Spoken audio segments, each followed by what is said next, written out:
Welcome to the Learning Pines YouTube. We hope this video helps. In this video, I will explain how to set up Contact Form 7 in WordPress. First, navigate to your WordPress dashboard and go to the Plugins section. Search for Contact Form 7 and click Install Now. Once installed, make sure to activate the plugin. You will then see a new contact menu item appear in your admin sidebar, ready for you to begin creating forms. Now that the plugin is active, let's create your first contact form. Click on Contact in your sidebar, then select Add New. You'll see a default form template, which is a great foundation.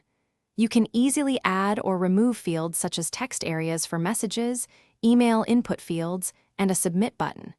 Drag and drop elements or use the tag generators to build your desired layout.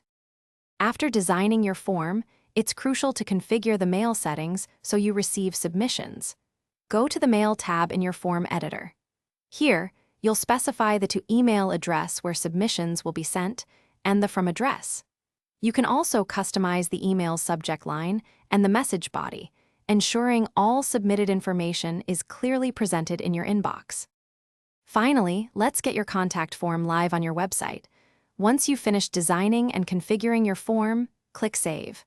Contact Form 7 will then provide you with a unique shortcode. Simply copy this shortcode and paste it into any page or post where you want your contact form to appear. It's that easy to integrate a fully functional contact form. Thanks for watching. Consider subscribing if we helped you.